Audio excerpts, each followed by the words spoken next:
New tonight, the Palmer grand jury has indicted Misty Reeder on animal cruelty. She's now scheduled to be arraigned in Palmer Superior Court on Wednesday afternoon. 23 dogs died at property linked to Reeder. The Bureau says enforcement-related investigations are expected to continue throughout the month. Jury selection started today for a 2025 double homicide case, with opening statements expected later this week. Prosecutors say that 36-year-old Mario Jackson is charged with 2 counts of first-degree murder and 4 counts of second-degree murder. Those are in connection with the October 17th shooting deaths of a man and a woman in downtown Anchorage. Charging documents say that police found the victims after reports of gunfire, and surveillance video appears to show a suspect shooting both victims at close range before taking off on an electric bike.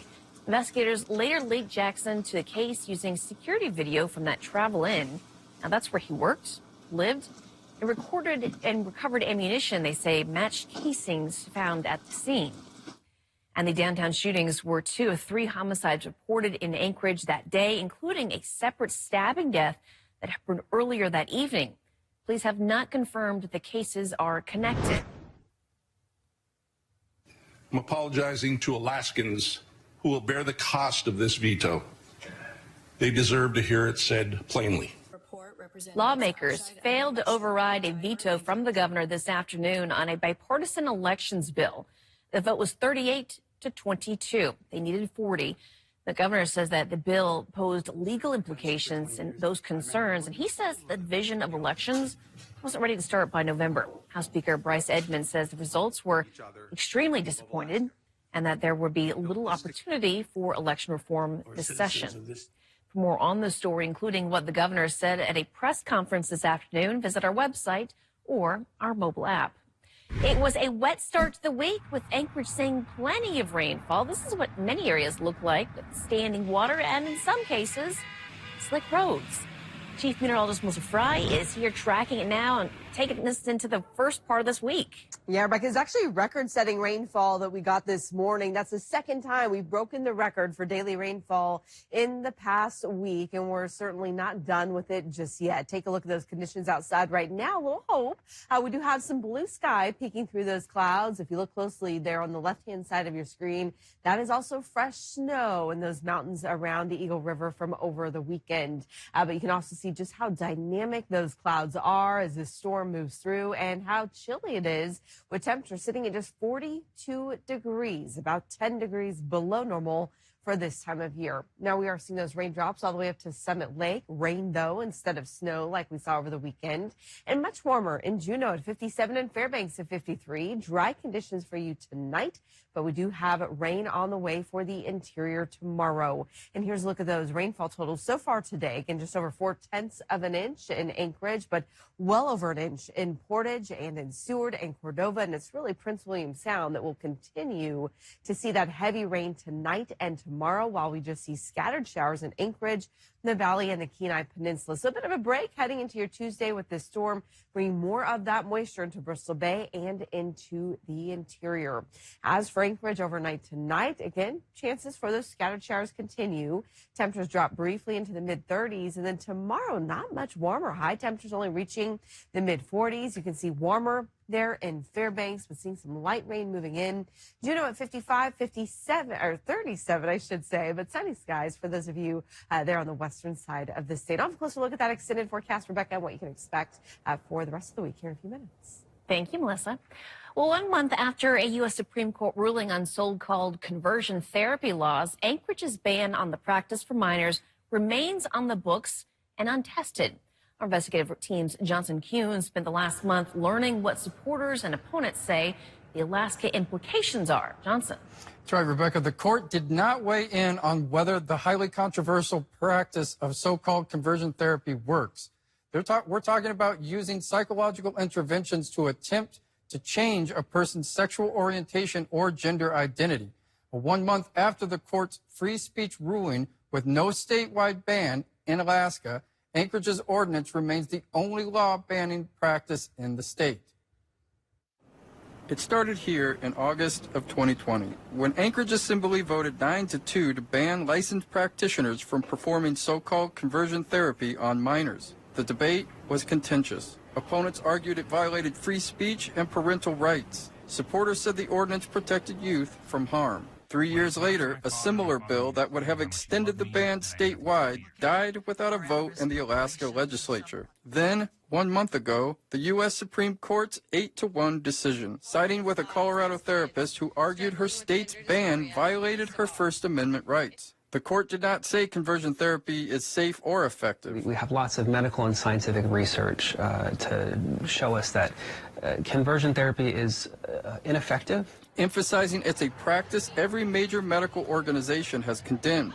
Supporters of conversion therapy bans, like the Alaska Psychological Association's Dr. Kevin Tarlow, say they now worry about protections for minors being undercut. Conversion therapy is also potentially very harmful, so it can increase a patient's risk of things like depression, addiction, suicide, and those harms are especially concerning for younger patients, for children. Tarlow also says few, if any, licensed Alaska providers offer the practice, but he says the ruling raises a bigger question about patient protections. I 100% agree with the Supreme Court. But opponents of conversion therapy bans, like Anchorage pastor Ron Hoffman, say the decision they feel is about free speech gives them new legal ground. His church has no licensed counselors on staff and is exempt from the ordinance he now wants to see overturned. But when they converted it to the idea of, hey, I can't even share with you a different point of view, or a licensed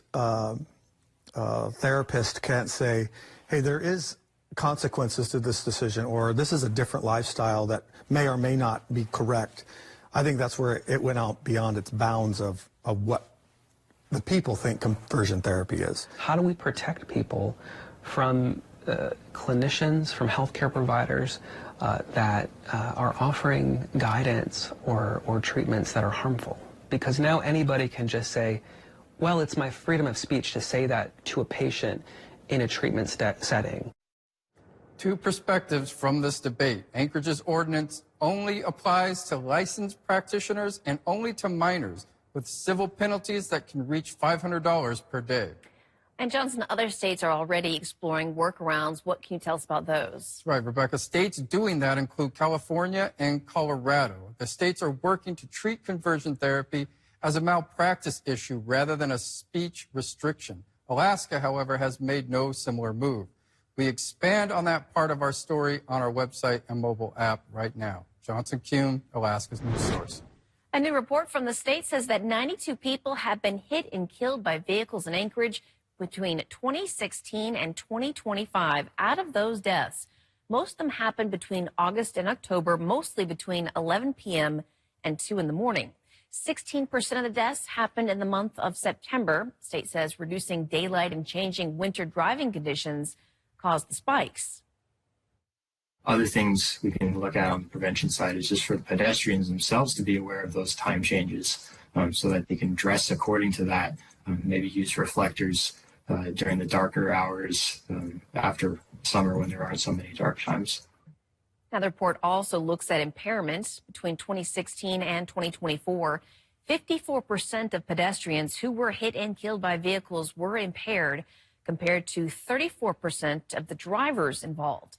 It is worth noting that these numbers do not include the impairment of drivers that left the crash scene without cooperating with law enforcement.